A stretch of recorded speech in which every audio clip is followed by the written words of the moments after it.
빌립보서 3장 17절로 21절까지의 말씀 제가 봉독합니다. 신약 성경 321면 정도에 있는 빌립보서 3장 17절로 21절까지 말씀입니다.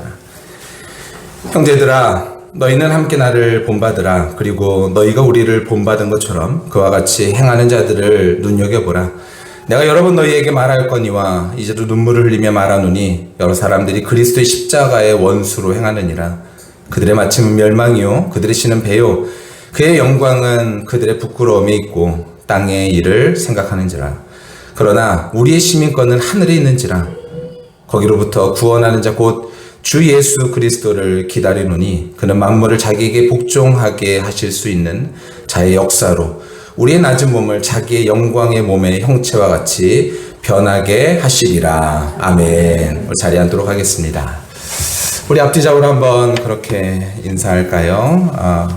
우리의 시민권은 하늘에 있습니다. 우리의 시민권은 하늘에 있습니다. 네, 맞습니다. 우리의 시민권은 하늘에 있습니다. 여러분, 참을 인자, 여러분 아시죠? 그 참을 인자. 그래서 참을 인자가 셋이면 살인도 면한다. 이런 말이 있잖아요. 그래서 인내라는 것이 참 중요한 일인 것이죠. 근데 이 인내라는 말을 이제 한자어로 보면은 이 인자가요, 칼날 인자, 그리고 마음 심자.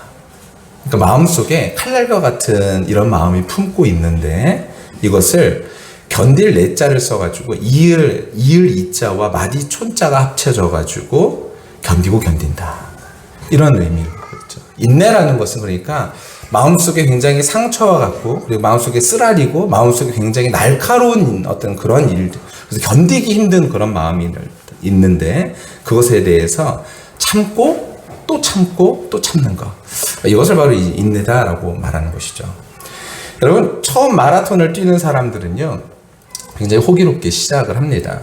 근데 이내 주기적으로 포기하고 싶은 생각들이 주기적으로 든다라는 거예요. 특히 마지막에 10km 정도를 남겨놓고서는요, 사람이요, 이게 굉장히 갈등이 심하다고 얘기를 합니다. 처음에 뛰기 시작했던 그 호기로움은 사라지고, 일정하게 뛰는 그 속도에 대한 지루함이 오기 시작하면서 포기하고 싶은 마음들이 든다는 거예요. 시작할 때 아드레날린 확 분비되는데, 아픔과 피로가 이 아드레날린을 이겨내는 그런 순간이 오면은 사람은 이제 포기하고 싶은 순간이 오는 것이죠. 그래서 그것을 인내하지 못한 사람은 어떻게 되느냐? 걷기도 하고 나중에는 아예 그냥 마라톤을 포기해버리는 그런 일들이 일어난다는 거예요. 우리 신앙생활도 비슷한 면이 있는 것 같습니다. 어려움이 오면 처음 신앙생활을 갖게 되면서 얻게 되어지는 기쁨, 그리고 환희, 이런 것들이 점차 희미해지고 여러 가지 포기할 이유들을 찾는 것이죠. 이렇게. 속에서 찾지 못하면요, 그것을 바깥에서 찾기 시작합니다. 저 사람도 걷고 있네? 저 사람 어디 간 거지? 옆에 분명히 뛰었었는데 포기한 거야? 나도 힘든데 포기할까? 이런 식으로 포기해버리는 그런 마음들이 우리 마음에 드는 것이죠. 왕년에 신앙생활 열심히 했다고 했던 사람과 대화를 나눈 적이 있었는데, 그래서 결단하고 다시 힘내서 뛰시라고 그렇게 제가 권면을 했던 적이 있습니다. 그런데 그 사람의 반응이 제 마음을 굉장히 무겁게 만들었었는데, 뭐라 그러냐면, 목사님, 저는 교회를 왜 가는지 모르겠어요 라고 얘기하는 거예요. 이분이 그냥 하루 이틀 몇 주 이렇게 신앙생활 하는 것이 아니라 수십 년 신앙생활 하셨는데 여태까지 교회 다니는 이유가 도대체 이분들한테 뭐였을까, 이런 생각들이 들더라고요. 그분은 교회에서 하는 각종 훈련, 프로그램, 이런 것들이 굉장히 많이 참석하셨던 분이거든요. 그렇게 신앙생활 했던 분인데 이제 신앙의 경주를 포기할 이유를 찾는 거죠. 포기할 이유를 여러 가지에서 찾는 것입니다. 여러분, 이것은 가정에서도 마찬가지죠. 가정에서도, 인간관계 안에서도 내가 마음이 먼저 돌아서면 포기할 이유, 그리고 이 사람과 단절할 이유를 찾죠. 속에서 못 찾으면 바깥에서 찾으려고 애쓰는 그런 모습이 있다는 것입니다. 다행이라고 표현하는 것이 옳은지는 모르겠지만, 다행히 빌립보 교회에서도요, 초대교회에서도 신앙생활을 포기하려고 했던 사람들이 있습니다. 우리는요, 흔히 초대교회로 돌아가자 그러면 굉장한 어떤 그런 일들만 생각하잖아요. 근데 초대교회도요, 이렇게 신앙을 포기하고자 하는 사람들이 굉장히 많았다라는 거예요. 그리고 그들이 왜 신앙생활을 포기하려고 했는지도 본문 안에 우리는 살펴볼 수 있어요. 본문의 내용을 각색해서 보면요, 빌립보 성도들에게는 종종 이런 얘기들이 오갔을 거예요. 뭐라고 얘기를 했을 거냐면요, 야, 이 세상을 살아가는데 우리 이거 교회 다녀서 예수 믿어서는 이거 살아갈 수가 없어. 이런 얘기들이 그들 가운데 있었을 거라는 거예요. 왜냐하면 그들은 예수가 주냐 아니면 로마 황제가 주냐 라는 이러한 일들 가운데에서 로마 황제가 주다라고 말하면 신앙의 배반이 되고, 신앙 안에서 예수가 주다라고 말하면 이들은 살아갈 어떤 터전도 잃어버리고 목숨도 위태로운 그런 일들이 일어났던 것이죠. 여러분, 자기에게 일어나면은 뭐 그런가 보다 할 수 있을 텐데 그런 일들이 자녀들에게 일어나니까 이 사람들이 힘든 거죠. 그러니까 이 사람들 주변에는 인간관계도 끊겨지는 거예요. 야, 저 사람 신앙생활 하니까, 저 사람 예수 믿으니까 만나지 마. 가까이 하면 안 돼. 그럼 너도 같이 당할 수 있어. 이런 얘기들을 이 얘기를 듣고 살아가게 되는 거예요. 사실이 그랬죠. 굉장히 경제적인 불이익, 그리고 심지어는 로마에서 쫓겨나는 일들도 그리스도인들에게 일어났던 것이죠. 근데 이런 일들만 있었던 것이 아니라 이 틈을 타서 로마 권력을 힘입어가지고 유대주의자들이 그리스도인들을 핍박하기 시작합니다. 신고를 하는 거예요, 계속. 저 사람이요, 예수 믿는 사람이요, 예수가 주래요. 황제가 주가 아니라. 근데 그들도 하나님이 주라고 말하거든요. 그런데 예수가 주래요 라고 말하면서 이들을 계속 모함하기 시작하는 거예요. 그러니까 더 어려움이 오는 것이죠. 당시 유대주의자들은요, 교회 공동체에게 이렇게 제안했던 흔적이 있습니다. 야, 그냥 니네들 우리처럼 율법 지키면서 살아. 그러면 너희들 이런 고난 없게 만들어줄게. 뭐 이런 식인 거죠. 예수가 왕이라고 말하면 힘들잖아. 봐봐, 교회에 엄청난 이런 핍박들이 있잖아. 어려움들이 있잖아. 그런데 이걸 끝까지 할 거야? 이런 얘기들이 오갔다라는 거예요. 내부적으로는요, 에바브로디도라는 그 사람의 일로 인하여서 교회가 분열되기 시작했죠. 외적인 갈등, 내적인 갈등, 이런 것들이 복합적으로 오면서 사람들이 신앙을 포기하고자 하는 그런 일들이 일어나게 되어졌다는 거예요. 이 편이냐, 저 편이냐, 교회 안에서도 갈등이 있고 바깥에서도 어려움이 있으니까 에이, 이거 못하러 해, 이런 생각들이 들었다는 거예요. 우리와 닮았습니다. 그래서 저는요, 제가 빌립보서에서 신앙을 포기하는 사람들의 예가 있다는 것이 다행이라고 말씀드리는 거예요. 이 사람들도 그런 일이 있었는데 어떻게 이겨냈는지를 우리는 살펴볼 수 있거든요. 지금과 대동소이합니다. 그렇잖아요. 교회 다닌다고 말하면 요즘 주변에서 야, 너 교회 다니는구나, 잘했구나. 젊은 세대 중에서는 이런 일들이 거의 없습니다. 보니까요, 대학교 다니면은요, 거의 대학교에서는, 캠퍼스 안에서는 그리스도인을 찾기가 어렵대요, 여러분. 저는 약간 충격이었는데, 우리 교회에 이제 황채린 청년이 있잖아요. 예, 채린 씨가 얘기를 하더라고요. 목사님, 학교에서는 제 친구 중에서 통틀어서 교회 다니는 친구가 한 명밖에 없대요. 딱 한 명. 나머지는 교회 다니는 친구가 없다라고 얘기하는 거예요. 여러분, 그러니까 나 교회 다니는데 말하면은요, 사람들이 이렇게 좋아하는 사람 별로 없다라는 거예요. 요즘 사회 분위기가 그렇죠. 뭐 교회 다닌다 이런 것보다 나는 마음이 열려 있어, 나는 무교야, 이런 식으로 말하는 것들이 사람들이 오히려 더 야, 이 사람 괜찮은 사람이구나, 뭐 이렇게 생각하는 그런 잘못된 생각들이 있다라는 거예요. 사회적인 이슈를 교회에서 얘기하면 고리타분하다, 그런 결과를 낸다, 뭐 이렇게 얘기하니까 시대를 읽지 못하는 뒤떨어진 생각이 교회에 있는데 왜 계속 교회를 가려고 하느냐, 뭐 이런 생각들이 있는 것이죠. 여러분, 별반 다르지 않았다는 거예요. 로마에 있었던 이 빌립보도요, 이런 어려움들이 있었다는 것이죠. 야, 예수가 우리를 구원해. 2000년 전에 죽은 예수가 무슨 상관이라고 너를 구원해. 야, 너 자신감 있게 너를 믿어. 네가 살면 돼. 이런 말들이 오히려 그런가? 이런 생각들을 하잖아요. 교회 다니면서도요. 교회는 다녀. 어떤 사람이 이렇게 말하죠? 너 마음이 편해지고 좋은 덕담 들을 수 있는 곳이니까 함께 어울려도 뭐 괜찮지. 근데 말이야, 그냥 동호회 하나 들었다고 생각해. 너 그렇게 거기에 빠지지 마. 이렇게 말하는 일들. 적당히 해. 이렇게 말하는 일들이 우리 주변에 엄청나게 많이 있다라는 거예요. 로마에서 사는 빌립보 교인들도 비슷한 겉면들을 들었을 것입니다. 야, 예수가 살리는 거 아니야. 야, 이 시대를 좀 봐봐. 좀 분위기 맞게 좀 살아봐. 이런 말들이 로마 교회 가운데, 우리 빌립보 교회 가운데 있었다는 것이죠. 현재도요, 교회가 뭐 이래? 싸움이 나고, 그게 교회야? 교회 다니는 사람은 좀 허세가 많은 것 같아. 다 봐봐. 망난이잖아. 그래서 난 교회 안 다녀.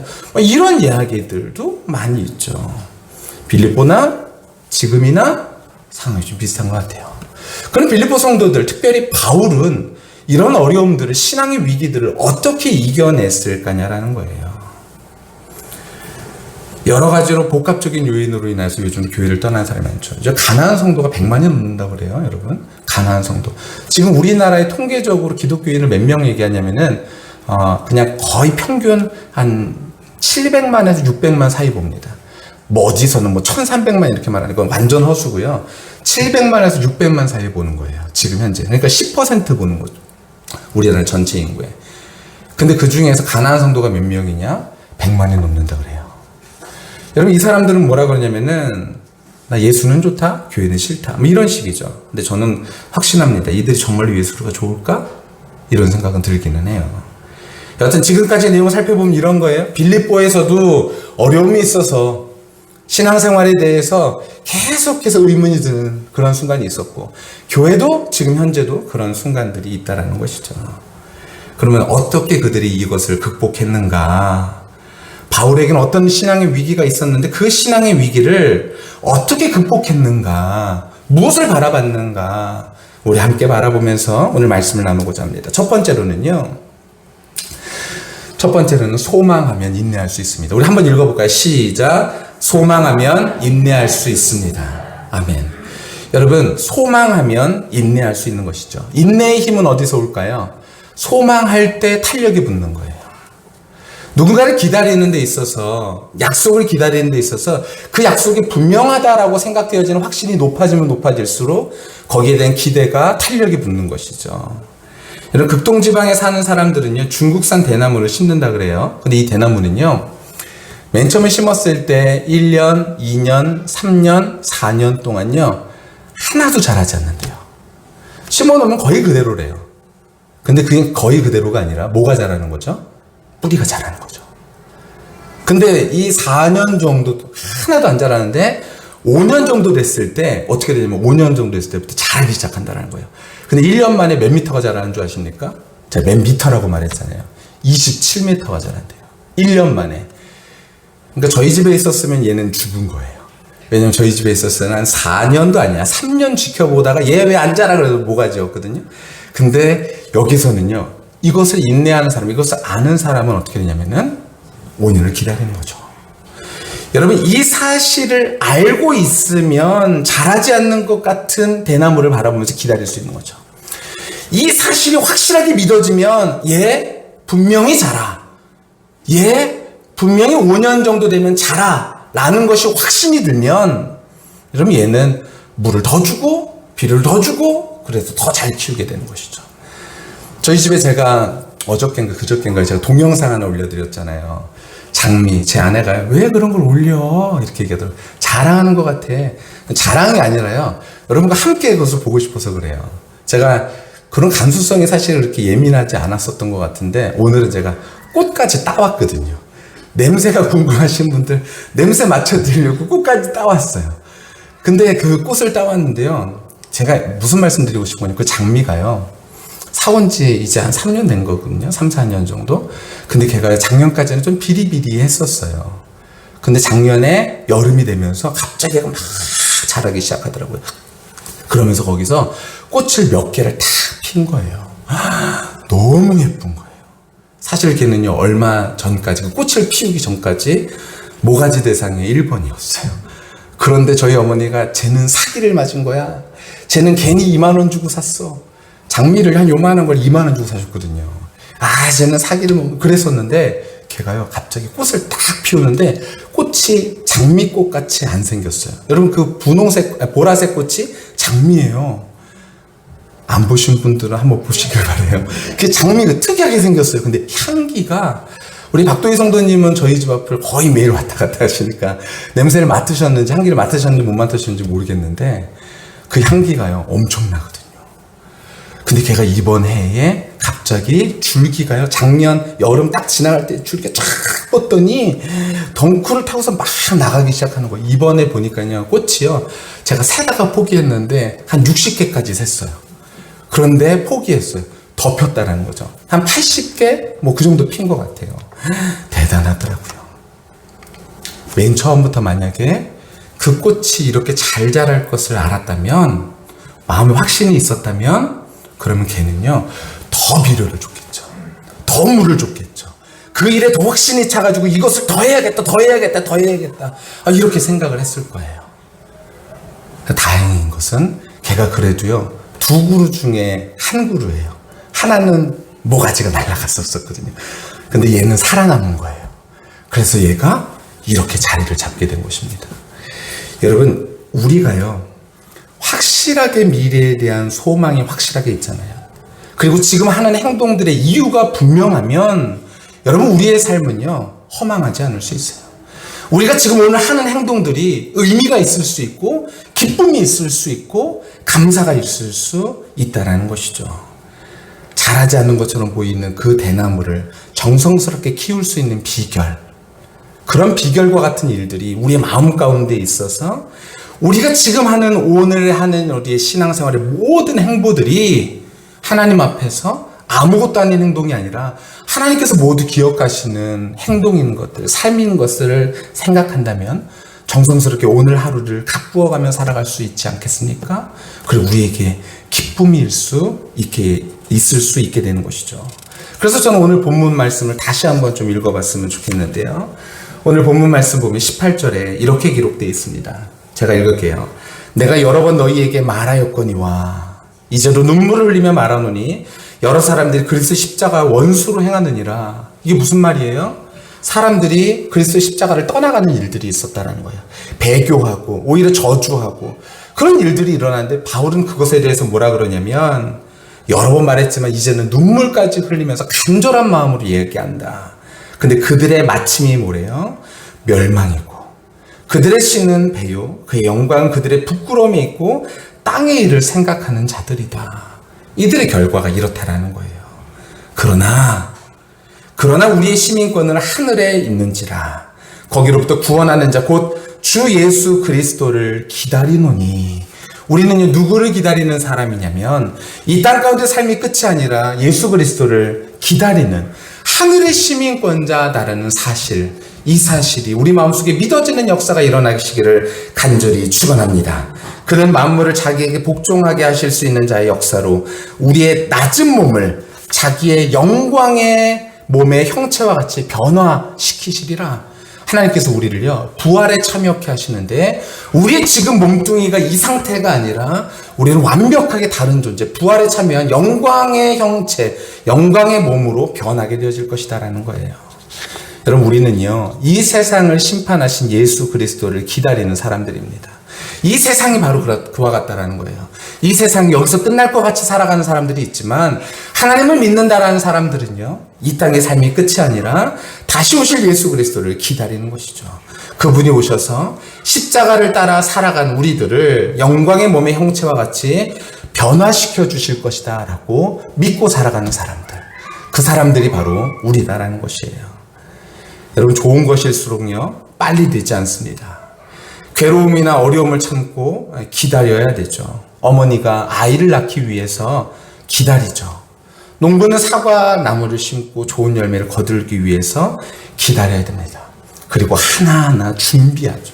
우리 유정인 권사님 계시지만 사과 딸 때만 열심히 바쁘시던 거야? 그렇지 않잖아요.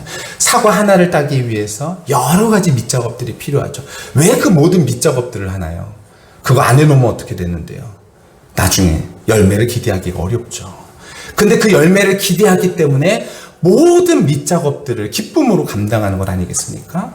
여러분, 우리가 오늘 신앙으로 살아간다는 거, 오늘 우리가 세상 사람들에게 때로는 손가락질 받으면서까지도 믿음으로 끝까지 살아간다는 거, 그 이유가 무엇일까요? 바로 예수 그리스도를 소망하기 때문인 것이죠. 저와 우리 모두가 우리의 삶, 다시 한번 예수 그리스도를 소망하며 살아갈 수 있는, 그래서 달라진 삶이 되어질 수 있는 우리 모두가 다 되시기를 예수님의 이름으로 간절히 축원합니다. 두 번째로는요, 본받는 신앙이 필요합니다. 우리 한번 읽어볼까요? 시작. 본받는 신앙이 필요합니다. 네, 우리에게요, 본받는 신앙이 필요합니다. 첫 번째로는 우리 자신이 누군가에게 본이 되어줘야 되고요. 또 누군가에겐 우리가 본이 또한 되어주기도 하지만 그 사람의 보고선 우리가 그 사람을 따라가기도 해야 되는 이러한 일들이 일어나야 된다는 것이에요. 우리의 삶의 태도는 우리에게 누군가에게 분명히 배우죠. 태어나면서 가장 먼저 가족에게 배웁니다. 그리고 친구에게, 그리고 인생의 선배들에게 배우죠. 신앙도 그러합니다. 우리도 배우죠. 바울은요, 빌립보 교회 공동체들에게 말합니다. 형제들아, 너희는 함께 나를 본받으라 라고 이야기합니다. 무엇을 본받으란 얘기일까요? 무엇을 눈여겨보란 얘기일까요? 바울이 잘난 척하는 걸까요? 나를 본받으라? 그 얘기하는 것이 아니라 어떻게 해서든지 죽은 자 가운데서 부활에 이르고자 하는 소망이 그에게 있어서 이 바울은 그 소망을 붙들고 열심히 오늘도 끝까지 그 길을 달려가는 그 길을 살았던 그 모습을 본받으라 라고 이야기하는 것입니다. 바울은 어떤 사람이었나요? 세상 붙들고 살아가는 사람이 아니었습니다. 다시 오실 예수님을 소망하며 살았죠. 그러니 바울은 무엇을 하든지 예수의 이름만 드러나길 원했습니다. 자신이 행한 것을 기억하지 않는 사람이었어요. 자신이 당한 일도, 자신의 고난도, 자신의 기쁨도, 그 모든 것이 예수님만 드러나길 원하는 그런 마음으로 행했던 사람입니다. 되게 사람이 좀 그렇지 않죠. 자신이 행한 것을 말하고 싶어 합니다. 내가 말이야, 누군 줄 알아? 이런 것이죠. 겸손하라고 말하니까 좀 말하기 그래서 그냥 말하지 않은 것 뿐이지, 우리 마음속에서는 내가 누군지 알아? 누군가가 알아주기를 원하죠. 부끄러운 일이지만 뭐 다 아실 것 같아서 저도 말씀드려요. 저도 이 시를 짓고 합니다. 저도 그래요. 저도 누군가가 알아주면 굉장히 기뻐하고 좋아하죠. 여러분, 근데요, 우리의 삶에 누구만 드러나길 원하냐면 예수만 드러나는 우리의 삶이 되시기를 간절히 축원합니다. 바울은 그렇지 않았어요. 자신이 아니라 예수님만 드러나는 삶이었죠. 옥에 갇혔지만 그 옥에 갇힌 것이 그냥 훈장처럼 내가 이렇게 옥에 갇힌 사람이야, 이거 말하기 위한 것이 아니라 옥에 갇혔지만 그 일을 통하여 하나님께서 역사하신 것들을 말하기 위해서 이 옥에 갇힌 것이 의미가 있는 사람이었고, 그리고 하나님의 말씀이 전하여질 때, 그 하나님의 말씀이 복음이 전하여질 때 그저 사람들이 내 얘기를 듣네? 이래서 기쁜 사람이 아니라 복음의 진보가 있을 때 이 세상이 바뀐다라는 사실을 알고, 그리고 그것 때문에 기뻐했던 사람이 바로 바울이다라는 것이죠. 여러분, 바울에게 가장 중요했던 일은 예수님이 드러나는 일이었습니다. 바울은 그런 자신을 본받으라라고 이야기했던 것이죠. 자신의 유익을 따르는 삶이 아니라 하나님의 유익을 따르는 삶, 그것이 필요했다는 거예요. 공동체적으로, 개인적으로. 여러분, 마라톤을 완주할 수 있는 비결도 여기 있다고 합니다. 포기하는 사람, 뒤처지는 사람 보면 어떻게 될까요? 그 사람처럼 나도 포기하게 되는 거죠. 그런데 열심히 뛰는 사람의 뭘 보냐면은 그 뒷발을 보고 뛴다라고 얘기해요. 그럼 남자들은, 군대 갔다 온 사람들은요, 행군이 어떤 건지 알아요. 행군은요, 어떻게 하는 거냐면요, 행군은 앞을 멀리 보고선 걸어가는 게 행군이 아니에요. 행군은요, 때로는 그 길이 멀 때 앞에 있는 사람이 걸어가는 그 발봇은, 앞에 있는 사람이 오른발 내디면 나도 오른발 따라 내딛는 거고, 앞에 있는 사람이 왼발 따라 내디면 왼발 같이 따라다 내딛는 것이죠. 이게 생각 없이 하는 것 같다고요? 아니요, 그렇지 않아요. 다른 거 보지 않고 집중력 있게, 끈기 있게 바라보는 것, 바로 그것이라는 것이죠. 우리 신앙도 그러합니다. 세상은요, 다수결을 말해요. 야, 이게 옳아, 사람 다 이거 따라가잖아. 근데 세상이 아무리 그렇게 말한다 할지라도요, 하나님이 말씀하시면 그것이 맞다라고 말하는 것이 신앙인 것이죠. 예, 마라톤 금메달을 땄던 황영조 선수, 여러분 다 아시죠? 저도 맨 처음에 황영조 선수가 금메달을 땄을 때 엄청 기뻐했었거든요. 근데 황영조 선수가 금메달을 딴 후에 그 다음에 인터뷰에서 무슨 얘기를 했나요? 달리는 중간중간에요, 이 사람 마음속에 왔던 그런 갈등들을, 고민들을 얘기합니다. 근데 뭐라고 얘기해요? 내가 가다가 이걸 포기하고 싶어서 넘어질까? 그냥 넘어지면 포기했다고 비난을 받을까? 뭐 이런 생각이 있었대요. 달리면서도 내가 어떻게 넘어질까? 이렇게 넘어질까? 그러면 내가 그냥 일부러 넘어진 것처럼 보이니까 사람들이 비난할까? 그래서 달리면서 뒤에서 누가 나 다리 좀 걸어줬으면 좋겠다. 막 이런 생각도 들다가 차가 달려오니까, 그 방송 차가 달려오니까 막 나가 저기 뛰어들까? 저 차가 나한테 좀 더 가까이 오면 내가 빨려 들어갔다고 말할까? 뭐 이런 생각 저런 생각이 되게 많았다라는 거예요. 근데 그때에 끝까지 달릴 수 있던 비결을 황영조 선수가 얘기하는데, 자기 발 앞에 있는 선수를 끝까지 보고선 그 발을 보고 뛰었다라는 거예요. 바울은요, 우리에게 말하는 듯해요. 내 발을 보고 뛰어라 라고 이야기하는 듯합니다. 그리고 내 발을 보고선 한 걸음 한 걸음 뒤쫓아와라 라고 이야기하는 것 같아요. 우리 그 바울을 바라보면서 우리도 한 걸음 한 걸음 뒤쫓아갈 수 있는 우리 모두가 다 되어졌으면 좋겠습니다. 예수님은 뭐라고 말씀하세요? 예수님은 자기 자신 앞에 있는 기쁨을 위하여 십자가를 참으셨다고 히브리서에 기록되어 있지 않습니까? 부끄러움도 개의치 않았다. 그 결과를 아시잖아요. 그래서 하나님께서 예수님을요, 하나님의 우편에 앉으셨다. 그래서 히브리서 12장 1절에서 3절까지 말씀 보면 이렇게 기록되어 있죠. 이러므로 우리에게 구름같이 둘러싼 허다한 증인들이 있으니 모든 무거운 것과 얼매기 쉬운 죄를 벗어버리고 인내로서 우리 앞에 당한 경주를 하며 믿음의 주요 또 온전하게 하신 예수를 바라보자. 여러분, 예수를 바라보는 우리의 삶이 다 되시기를 간절히 축원합니다. 예수를 바라보는 삶이 무엇이에요? 그는 그의 앞에 있는 기쁨을 위하여 십자가를 참으시고 부끄러움을 개의치 않으신 삶이 바로 예수님께서 달려가셨던 그 길을 바라보는 것이죠.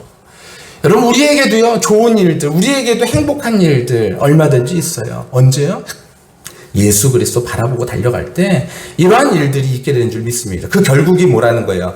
하나님 보좌 우편에 앉으셨느니라. 그러면서 권면하죠. 3절에요.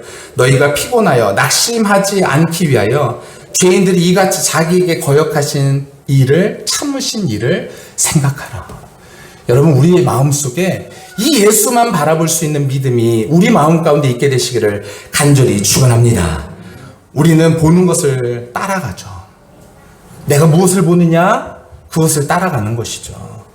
마지막에 두 팔 벌려서 우리를 맞이할 예수님을 바라보고 인내로서 오늘 우리에게 당한 이 경주를 완주하는 저와 우리 모두가 다 되시기를 간절히 축원합니다. 그냥 교회 다니는 거 이거 완주 아니에요. 하나님의 뜻을 따라 하나님의 나라를 이루며 살아가는 것, 이것이 바로 신앙의 완주인 것입니다. 이 경주를 완주하는 생수생교회 모든 성도들이 다 되시기를 예수님의 이름으로 간절히 축원합니다. 저는 우리 교회 성도들 한 분 한 분이 하나님 편에 서서 나를 바라보라고 외치는 날이 오게 되기를 간절히 기대합니다. 눈여겨보십시오. 이와 같이 하나님 곁에 서서 하나님의 뜻을 따라 살아가는 사람이 누구인지 눈여겨보시기를 바랍니다. 우리 교회 하나님을 드러내길 원하면서 정말로 그 뜻대로 살아가기를 원하시는 분들이 계시죠. 여러분, 그런 분들을 눈여겨보시길 바랍니다. 삶 속에서 치열하게 하나님만 드러내기를 원하는 분들, 그런 분들을 바라보시길 축원합니다. 신앙생활 대충 하는 사람들을 바라보지 마시고 신앙생활 어떻게 하면은 그냥 쉽게 할 수 있을까를 생각하는 사람들 바라보지 마시고 신앙생활 어떻게 하면 예수 드러낼 수 있을까? 어떻게 하면 하나님을 드러낼 수 있을까? 그런 것들을 추구하시는 분들을 바라보고 믿음으로 끝까지 살아가게 되시기를 예수님의 이름으로 간절히 축원합니다. 여러분, 근데요, 그분들 바라볼 때 때론 우리 마음속에 그런 생각이 들 수도 있어요. 에이, 별것 없구만. 여러분, 그것이 무엇이라는 거예요? 부족하다고 느낄 때죠. 여러분, 그럴 때는요, 그 사인이 무엇이라는 거예요? 함께 기도하라는 사인인 것이죠. 여러분, 누군가의 뒷발치를 바라보면서 이 사람도 예수 따라가는 사람이고 그리고 나도 예수 따라가는 사람인데 때로는 이 사람의 뒷발치를 바라볼 때가 있는 것이죠. 근데 이 사람이 때로는 넘어지고 낭망할 때, 그때 실망할 때, 인내하지 못할 때, 그때 아이 별것 아니구만. 그럼 나도, 여러분, 이것은 무엇이에요? 먼저 우리의 마음속에 그런 마음이 있는 거죠. 언제든지 신앙을 포기하고 싶어하는 그런 마음들이 우리 마음속에 자리하고 있는 것이죠. 여러분 이것을 확실하게 바라보고요. 여러분 만약에 그런 사람들이 그런 모습들을 보일 때 우리 마음속에 함께 기도할 수 있는 우리 모두가 다 되시기를 간절히 축원합니다. 하나님, 저 사람 예수만 바라볼 수 있도록 주님 붙들어 주세요. 저도 예수만 바라볼 수 있도록 붙들어 주세요. 바울이 말했던 것처럼 나를 바라보라는 고백이 우리 모두의 고백이 될 수 있도록 기도하라라는 하나님의 쌓여 있는 줄로 믿고 우리 모두가 서로를 위해서 함께 기도할 수 있는 아름다운 교회가 되시기를 예수님의 이름으로 간절히 축원합니다. 오늘 본문 말씀 제가 다시 한번 보도록 하겠습니다. 그는 만물을 자기에게 복종하게 하실 수 있는 자의 역사로 우리의 낮은 몸을 자기의 영광의 몸의 형체와 같이 변화시키시리라, 변하게 하시리라 라고 말씀하고 계시죠. 여러분 우리도요 예수 믿고 따라가 이 길을 끝까지 걸어가 승리할 수 있는 저와 우리 모두가 다 되어졌으면 좋겠습니다. 마지막 때에 하나님께서 우리를 부활에 참여케 하실 것이죠. 나팔 불 때에 그때에 우리의 이름이 불려져 우리의 이름이 하나님 앞에 불려질 때 우리가 정말로 기쁨과 감사로 하나님을 배울 수 있는 것, 그것은 다른 것에 있지 않습니다. 오직 그리스도 예수 안에 있는 자들에게 가능한 것이다라는 거예요. 여러분 그리스도 예수 안에 거하는 저와 우리 모두가 되시기를 간절히 축원합니다. 교회 안에 있는 성도가 아니라 예수 안에 있는 성도가 되시기를 축원합니다. 세상 안에 있으면서 교회에 다리 하나 걸쳐 있는 성도가 아니라 정말로 교회 안에 있는 성도가 아닌 그리스도 예수 안에 십자가 안에서 살아갈 수 있는 모든 성도가 되어 주님의 그 마지막 나팔 소리에 힘있게 주님과 함께 얼싸안고 기쁨으로 그 모든 일들을 맞이할 수 있는 저와 우리 모두가 다 되시기를 예수님의 이름으로 간절히 축원합니다.